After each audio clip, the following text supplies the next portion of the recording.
জাতীয় বিপ্লব ও সংহতি দিবসে জিয়াউর রহমানের সমাধিতে শ্রদ্ধা। গণতন্ত্র ধ্বংসে ফের ষড়যন্ত্র চলছে বললেন মির্জা ফখরুল।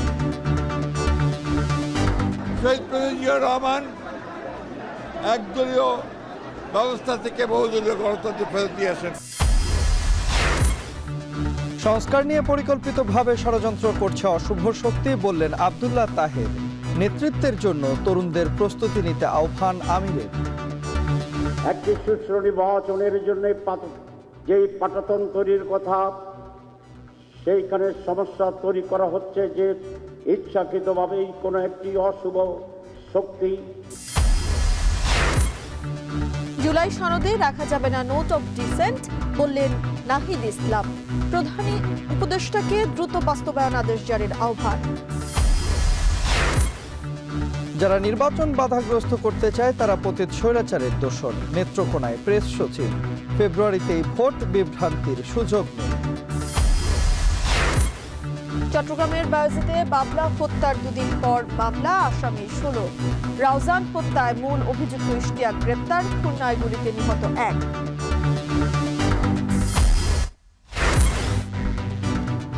সরবরাহ সংকটের অজুহাতে অস্থির পেঁয়াজের বাজার। কেজিতে বেড়েছে 30 টাকা পর্যন্ত। চাঁদপুরে 1 কেজির ইলিশ প্রায় 2700 টাকা।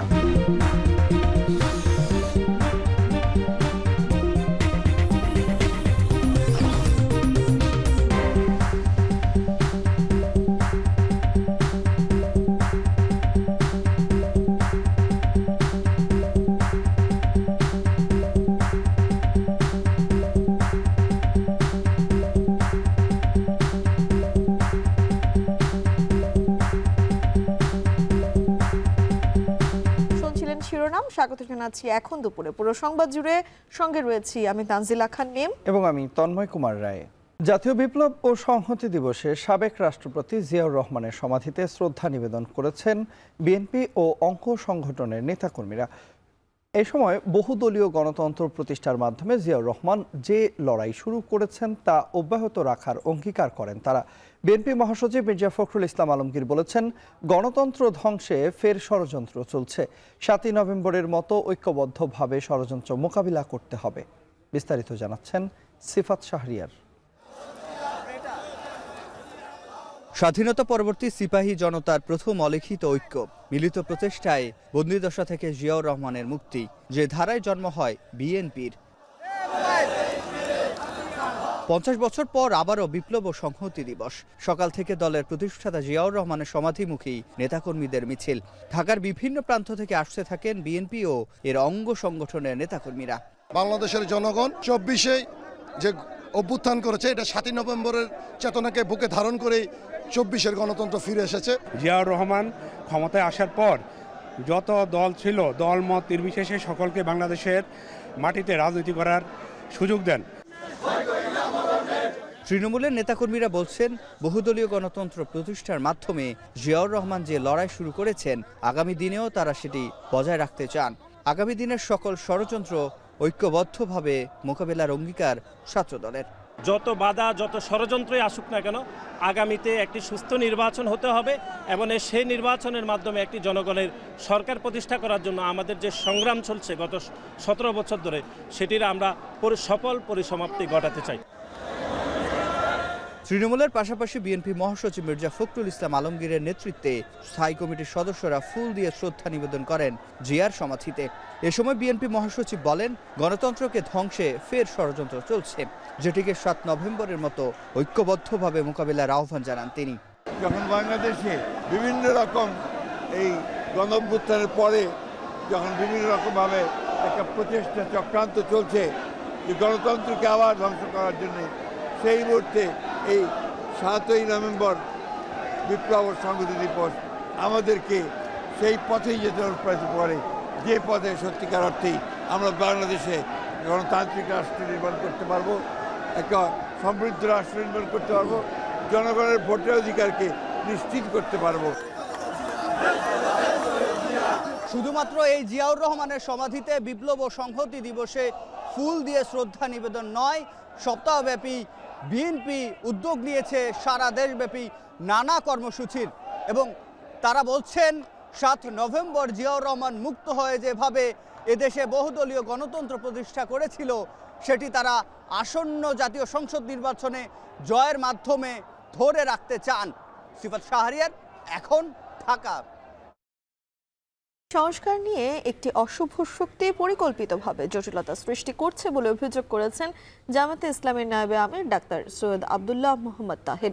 ছাত্র শিবির আয়োজিত কেন্দ্রীয় ছাত্র সংসদে নির্বাচিত প্রতিনিধিদের সংবর্ধনায় অংশ নিয়ে তিনি এ অভিযোগ করেন। এ সময় জামায়াতে আমির ডাক্তার শফিকুর রহমান বলেন, তরুণরা কেমন বাংলাদেশ চায় তার মহড়া হচ্ছে ছাত্র সংসদ নির্বাচনগুলোতে।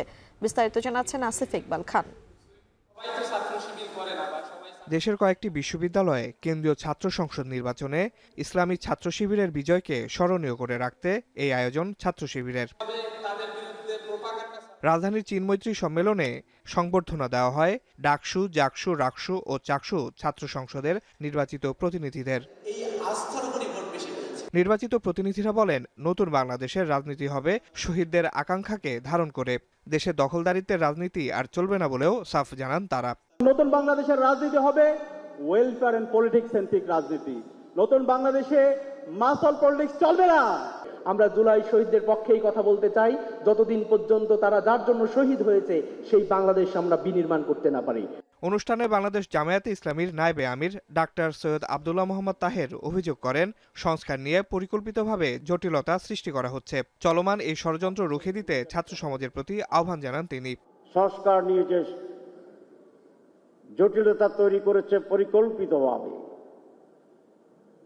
একটি সুষ্ঠু নির্বাচনের জন্য যেই পাটাতন তৈরির কথা, সেইখানে সমস্যা তৈরি করা হচ্ছে যে ইচ্ছাকৃতভাবেই কোনো একটি অশুভ শক্তি এখনই এটাকে থামিয়ে দেওয়ার জন্য সেই ডাকসু, রাকসু, জাকসু, চাকসু এবং ছাত্র সমাজকে আবার বড় ধরনের ভূমিকা নিয়ে এটাকে থামিয়ে দিতে হবে, স্তব্ধ করে দিতে হবে। জামায়াতে ইসলামীর আমির ডাক্তার শফিকুর রহমান বলেন, তরুণরা কেমন বাংলাদেশ চায় তার মহড়া ছাত্র সংসদ নির্বাচনগুলো। ভবিষ্যতের বৃহৎ নেতৃত্বের জন্য তরুণদের প্রস্তুতি নিতে আহ্বান জানান তিনি। তোমাদের হাতে নেতৃত্ব তুলে দিয়ে আমরা পিছন থেকে তোমাদেরকে শক্তি যোগাতে চাই। দেশের ককপিটে তোমাদেরকে বসাতে চাই। তোমরা ককপিটে বসে দেশ পরিচালনা করবা, পিছন থেকে আমরা তোমাদের জন্য দোয়া করব, শক্তি যোগাবো।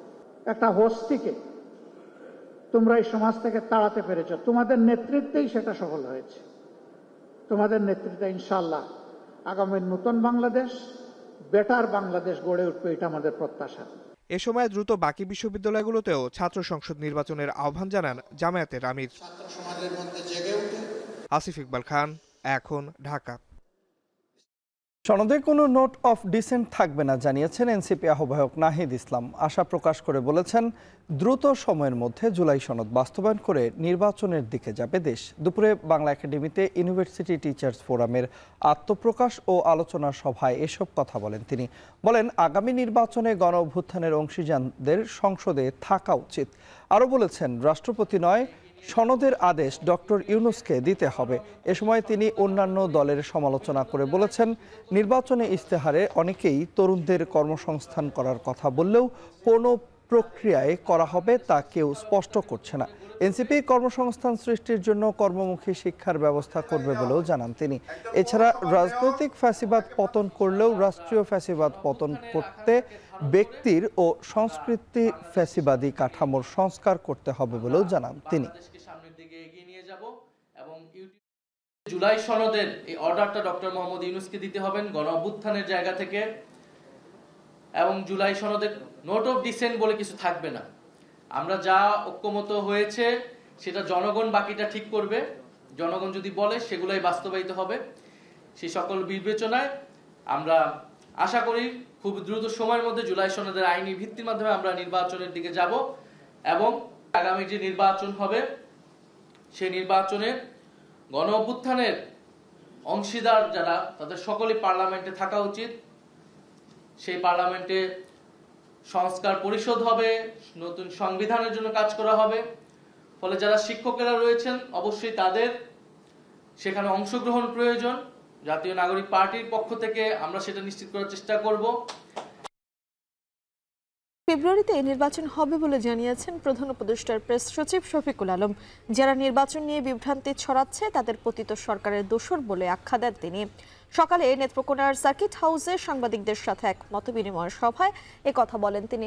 প্রেস সচিব বলেন, যারা নির্বাচন বাধাগ্রস্ত করতে চায় তারা পতিত সরকারের দোসর। নির্বাচন নিয়ে কোনো ধরনের বিভ্রান্তির সুযোগ নেই। এছাড়া বাংলাদেশ আগে থেকেই সব ভায়োলেন্স ছিল, তবে গণ অভ্যুত্থানের পর তা বেড়েছে বলেও জানান তিনি।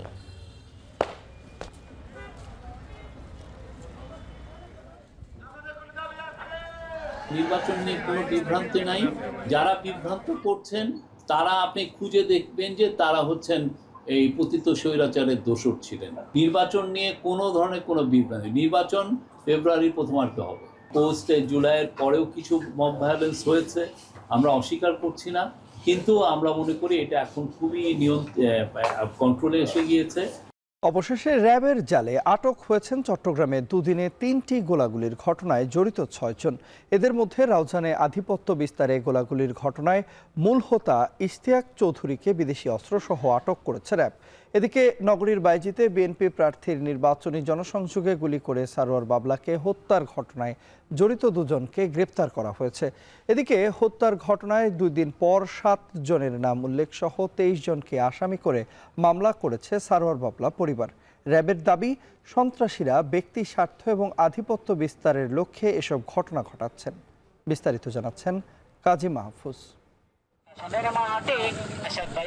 বুধবার সন্ধ্যায় চট্টগ্রাম 8 আসনের বিএনপির মনোনীত প্রার্থী এরশাদুল্লাহর নির্বাচনী গণসংযোগে প্রকাশ্যে গুলির গা শিউরে ওঠা এই ভিডিও দেশজুড়ে ছড়ায় আতঙ্ক আর উদ্বেগ। এর কয়েক ঘন্টার ব্যবধানে আধিপত্য বিস্তারকে কেন্দ্র করে রাউজানের সংঘর্ষ ও গোলাগুলিতে বিএনপির 2 পক্ষের 5 নেতাকর্মী গুলিবিদ্ধ হন।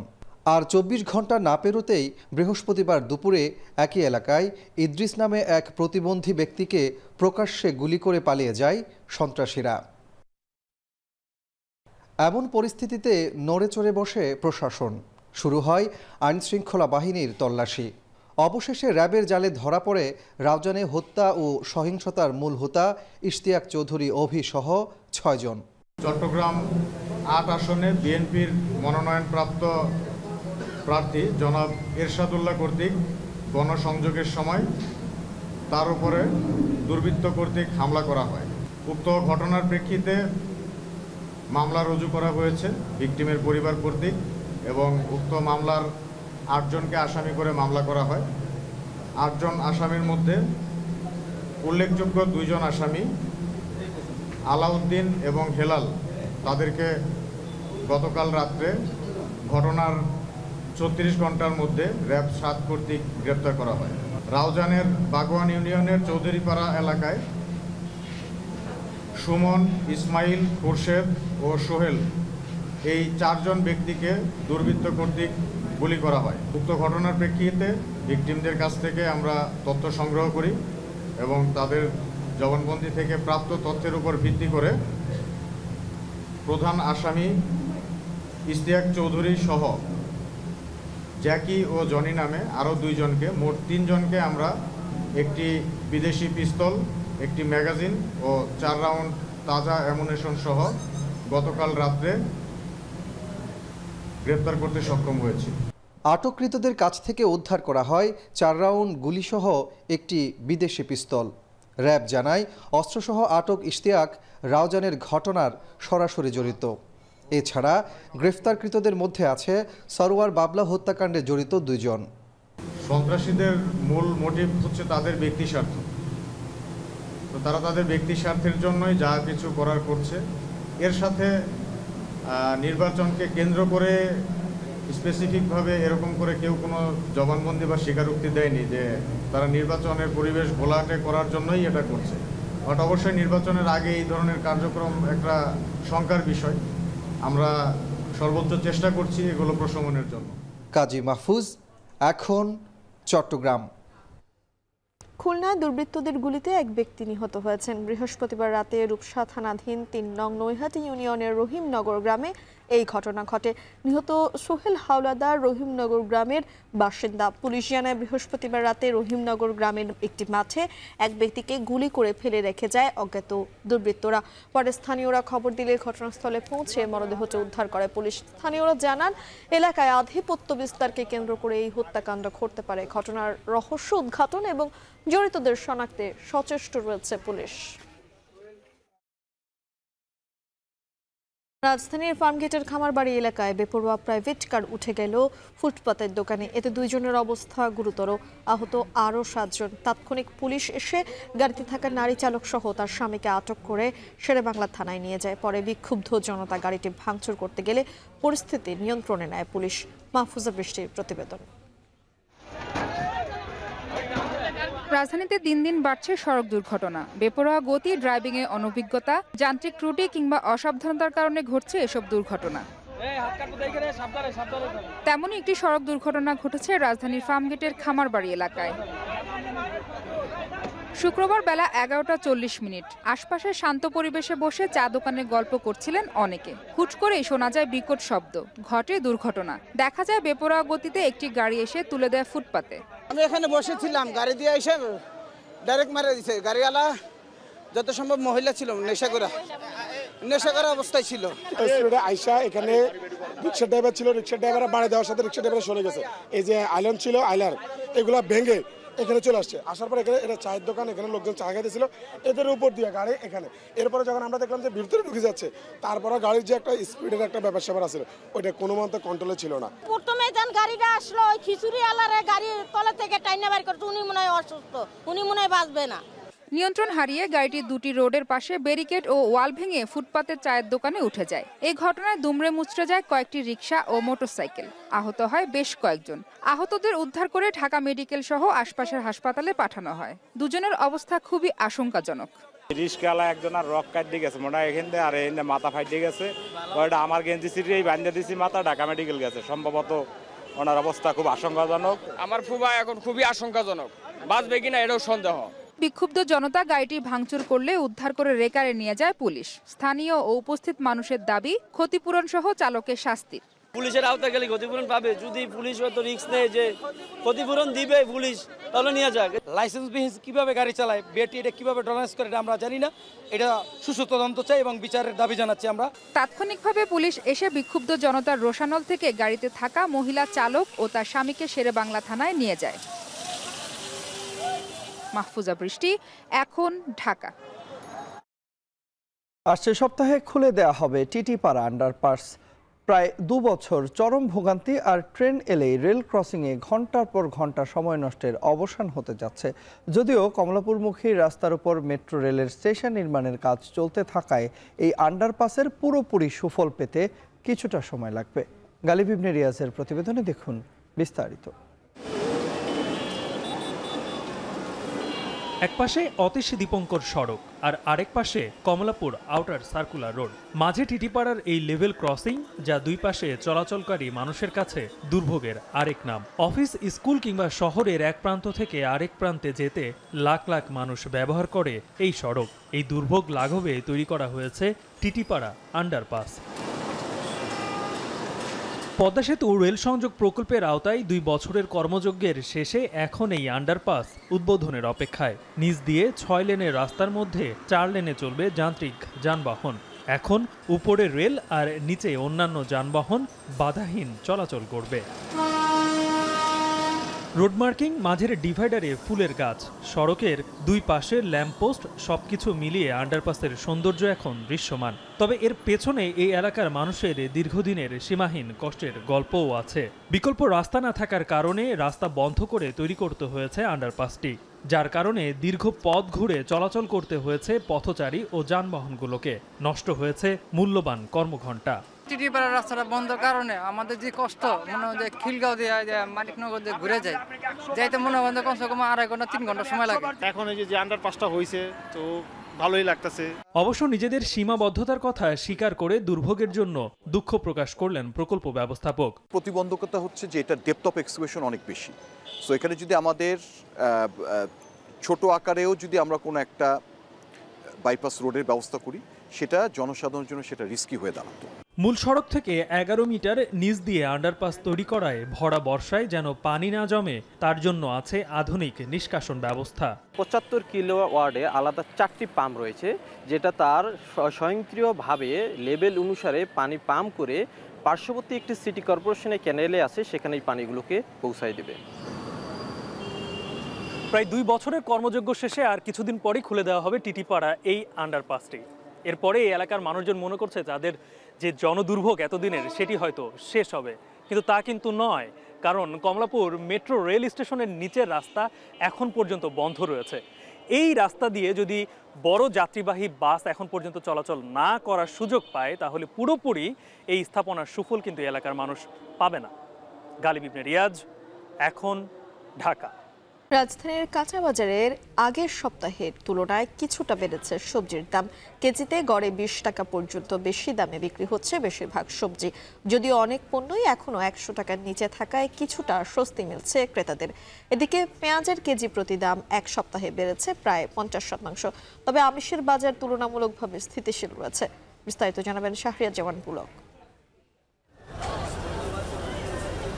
শীতের নানা ধরনের সবজিতে সয়লাব বাজার, তবুও আগের সপ্তাহের তুলনায় রাজধানীর কাঁচা বাজারে কিছুটা বেড়েছে সবজির দাম। কেজিতে গড়ে 20 টাকা পর্যন্ত বেশি দামে বিক্রি হচ্ছে নিত্যপণ্য। বেশিরভাগ সবজি 60 থেকে 100 টাকার মধ্যে, যে কারণে ক্রেতাদের অস্বস্তি আরও বেড়েছে। কারওয়ান বাজার ঘুরে দেখা গেছে অপরিবর্তিত রয়েছে বেগুনের দাম। প্রকারভেদে বিক্রি হচ্ছে 70 থেকে 120 টাকায়। ফুলকপি ও বাঁধাকপিও মিলছে 30 থেকে 50 টাকায়। তবে 30 থেকে 40 টাকা বেড়ে শিম বিক্রি হচ্ছে 80 থেকে 100 টাকায়। দামে অপরিবর্তিত রয়েছে টমেটো, মিলছে 120 টাকায়। এদিকে ঢেঁড়স, বরবটি ও লাউয়ের দাম এসেছে নাগালে। 20 টাকা কমে এসব সবজি মিলছে 50 থেকে 60 টাকার ঘরে। এদিকে করলা মিলছে 80 থেকে 100 টাকায়। স্বস্তি ফিরেছে কাঁচামরিচের বাজারেও, বিক্রি হচ্ছে কেজি প্রতি 100 থেকে 120 টাকায়। বাজারের অবস্থা এখন ভালো না, সবকিছু দাম বাড়ছে কিন্তু বেচা কিনা নাই। বৃষ্টির দাম অনেক মাল নষ্ট হয়ে গেছে। সিম হয়ে গেছে 30 টাকা, এই সিম 70 টাকা পাইকারি।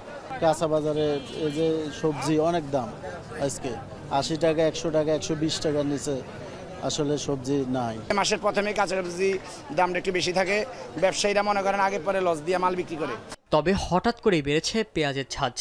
এক সপ্তাহের ব্যবধানে প্রতি কেজি পেঁয়াজের দাম বেড়েছে প্রায় 50%। বিক্রি হচ্ছে 110 থেকে 120 টাকায়। বিক্রেতারা বলছেন, সীমান্তে কয়েক মাস ধরে আমদানি বন্ধ থাকায় এবং বন্যায় ক্ষয়ক্ষতির কারণে দেশি পেঁয়াজের বাজারে উঠতে দেরি হচ্ছে, ফলে তৈরি হয়েছে ঘাটতি। গত সপ্তাহ থেকে এই সপ্তাহ কিন্তু 5-7 টাকা বেশি ছিল, আবার গতকালকে থেকে আজকের বাজার আবার 3-4 টাকা কম বাজার। তবে আমিষের বাজার তুলনামূলকভাবে স্থিতিশীল রয়েছে। ডিম বিক্রি হচ্ছে ডজন প্রতি 130 টাকায়। সোনালী মুরগি 290 থেকে 300, ব্রয়লার 110 আর দেশি মুরগি 550 টাকায়। মাছের বাজারেও তেমন পরিবর্তন নেই। বাজারে ফিরেছে ইলিশ মাছ, সেটি বিক্রি হচ্ছে 2300 থেকে 2500 টাকায়। রুই কাতল 450 থেকে 500, বোয়াল 700 এবং নদীর পাঙ্গাস মিলছে 1000 টাকায়। দাম কয়েকদিন আগে একটু বেশি ছিল, এখন একটু রিজনেবল আর কি, চলে আর কি। এরকম দাম থাকলে হবে আর কি। 450, 500, 480 মাছের দাম লড়ে চড়ে নাই, একদমই আছে। কোনোটা 20 টাকা 30 টাকা বেশি আছে, কোনোটা আবার একটু কম আছে। ক্রেতা বিক্রেতা উভয়েরই প্রত্যাশা, শীতের শুরুতে নতুন সবজি সরবরাহ বাড়লে বাজার আবারও স্থিতিশীল হবে। শাহরিয়ার জামান পুলক, এখন, ঢাকা। সাপ্তাহিক ছুটির দিনে চাঁদপুরের বাজারে বাড়তি ইলিশের দাম। বড় সাইজের মাছের সরবরাহ কম রয়েছে। 1 কেজি ওজনের ইলিশ বিক্রি হচ্ছে 2500 টাকায়। সকাল থেকে চাঁদপুর বড় স্টেশন মাছঘাটে বড় মাছের চাহিদা বেশি থাকলেও সরবরাহ কমায় দাম বেশি। মা ইলিশ অভিযানের আগের তুলনায় কেজিতে ইলিশের দাম বেড়েছে 300 থেকে 400 টাকা। বাজারে 1 কেজি ওজনের মাছ বিক্রি হচ্ছে 2500 থেকে 2700 টাকায়। তাছাড়া 600 থেকে 900 গ্রাম ওজনের ইলিশ কেজি প্রতি 1800 থেকে 2200 এবং 400 থেকে 600 গ্রাম ওজনের ইলিশ প্রতি কেজি বিক্রি হচ্ছে 600 থেকে 900 টাকায়। ইলিশের মৌসুম শেষ হওয়ায় সরবরাহ কমায় দাম বেশি বলছেন আড়তদাররা। আগামীতে আরও বাড়বে বলছেন ব্যবসায়ী নেতারা। বিক্রেতারা বলছেন, ইলিশের মৌসুম শেষ হওয়ায় বাজারে মাছের সরবরাহ কম।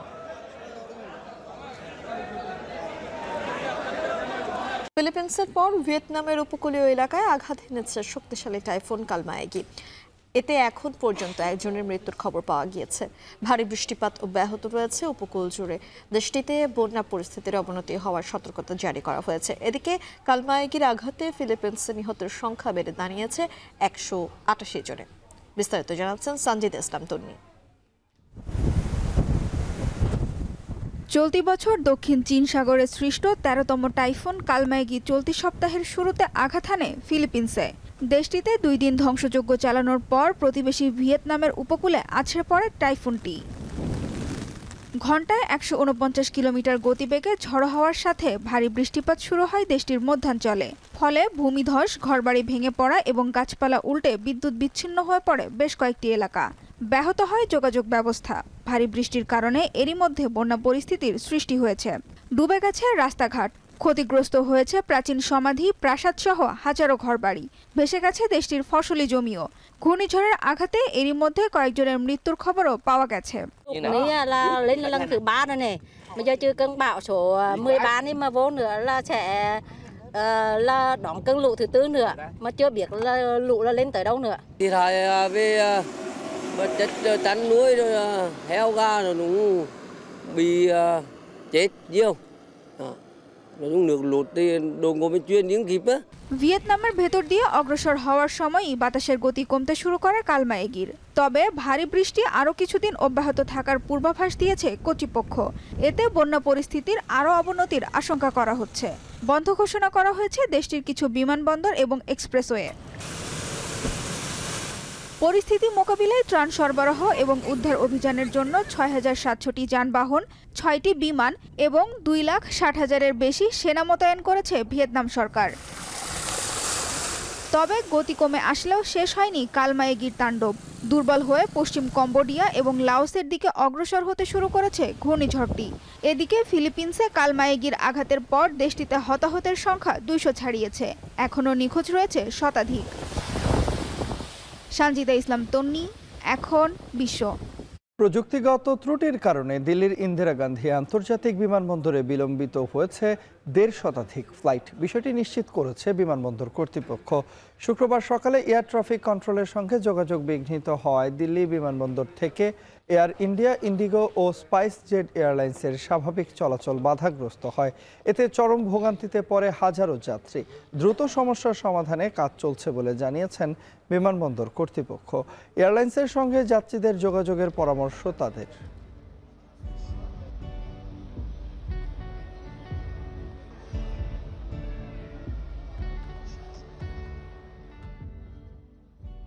দুশোর বেশি আর্চারের অংশগ্রহণে 8 নভেম্বর জাতীয় স্টেডিয়ামে শুরু হচ্ছে এশিয়ান আর্চারি চ্যাম্পিয়নশিপ। তবে নিরাপত্তা নিশ্চিতে ফেডারেশনের চিঠির সাড়া দিচ্ছে না জাতীয় ক্রীড়া পরিষদ। এদিকে নভেম্বরে পুরুষ এবং নারী ফুটবল দলের ম্যাচ ঘিরে 7 দিন জাতীয় স্টেডিয়ামে দোকান বন্ধ রাখার ঘোষণা দিয়েছে এনএসসি। তাতে বিশাল অঙ্কের ক্ষতি হওয়ার শঙ্কা মালিক সমিতির। বিস্তারিত জানাচ্ছেন শরীফ রওশন। চান মিয়া ঊর্ধ্বমূল্যের বাজারে গ্রামের পাট চুকিয়ে ঢাকার যান্ত্রিক শহরের কোলাহলে কাটিয়ে দিয়েছেন দীর্ঘ 34 বছর।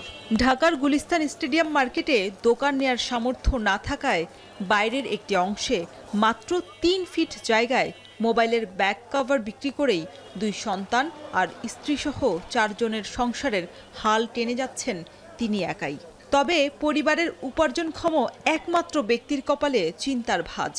আন্তর্জাতিক ম্যাচ হলেই বন্ধ থাকে স্টেডিয়াম মার্কেট। তাতে বেচা কেনার দুর্দিনে সে ক্ষতি পুষিয়ে উঠতে বেশ হিমশিম খান চান মিয়ার মতো বাকি দোকানিরাও।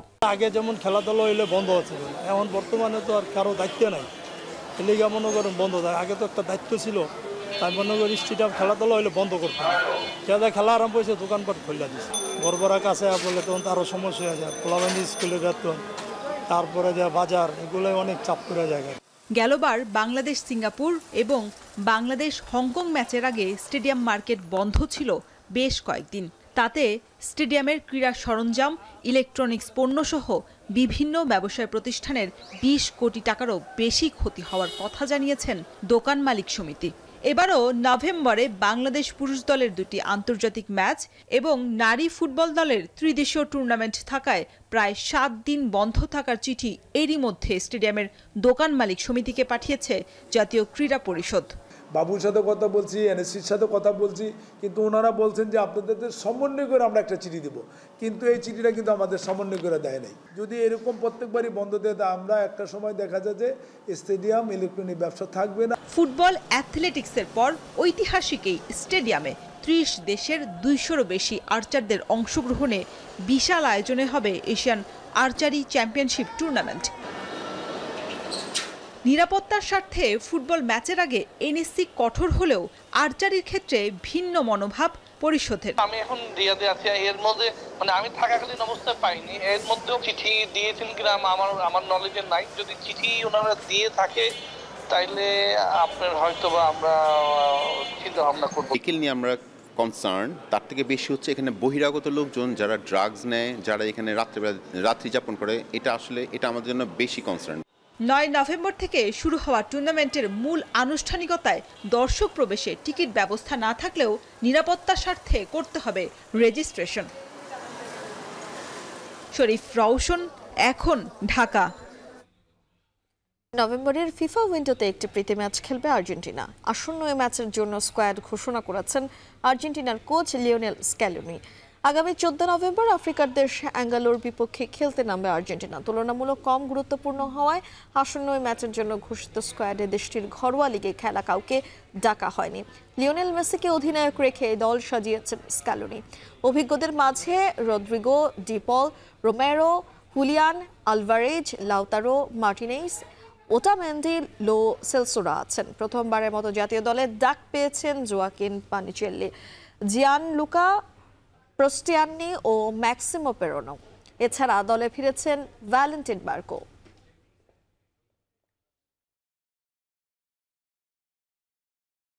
এরই মধ্য দিয়ে চলে এলাম এখন দুপুরের আয়োজনের একেবারে শেষ প্রান্তে। শিরোনামগুলো জানাবো আরো একবার। জাতীয় বিপ্লব ও সংহতি দিবসে জিয়াউর রহমানের সমাধিতে শ্রদ্ধা। গণতন্ত্র ধ্বংসের ষড়যন্ত্র চলছে বললেন মির্জা ফখরুল। গণঅভ্যুত্থানের পরে যখন বিভিন্ন রকমভাবে একটা প্রচেষ্টা চক্রান্ত চলছে যে গণতন্ত্রকে আবার ধ্বংস করার জন্য, সংস্কার নিয়ে পরিকল্পিতভাবে ষড়যন্ত্র করছে অশুভ শক্তি বললেন আব্দুল্লাহ তাহের। নেতৃত্বের জন্য তরুণদের প্রস্তুতি নিতে আহ্বান আমিরের। একটি সুশ্রী নির্বাচনের জন্য যেই পাটাতন তৈরির কথা, সেইখানে সমস্যা তৈরি করা হচ্ছে যে ইচ্ছাকৃতভাবেই কোনো একটি অশুভ শক্তি। জুলাই সনদে রাখা যাবে না নোট অফ ডিসেন্ট বললেন নাহিদ ইসলাম। প্রধান উপদেষ্টাকে দ্রুত বাস্তবায়ন আদেশ জারির আহ্বান। যারা নির্বাচন বাধাগ্রস্ত করতে চায় তারা পতিত স্বৈরাচারের দোসর নেত্রকোনায় প্রেস সচিব। ফেব্রুয়ারিতেই ভোট, বিভ্রান্তির সুযোগ নেই। চট্টগ্রামের বায়েজিদে বাবলা হত্যার 2 দিন পর মামলা। আসামি 16। রাউজান হত্যায় মূল অভিযুক্ত ইশতিয়াক গ্রেপ্তার। খুলনায় গুলিতে নিহত 1। এবং সরবরাহ সংকটের অজুহাতে অস্থির পেঁয়াজের বাজার কেজিতে বেড়েছে 30 টাকা পর্যন্ত। চাঁদপুরে 1 কেজির ইলিশ প্রায় 2700 টাকা। এই ছিল এখন দুপুর। এখন টেলিভিশন ওয়েবসাইটে দেখতে ভিজিট করুন এখন.tv। ফেসবুকে দেখুন facebook.com/tv.এখন আর ইউটিউবে দেখুন youtube.com/c/echontv।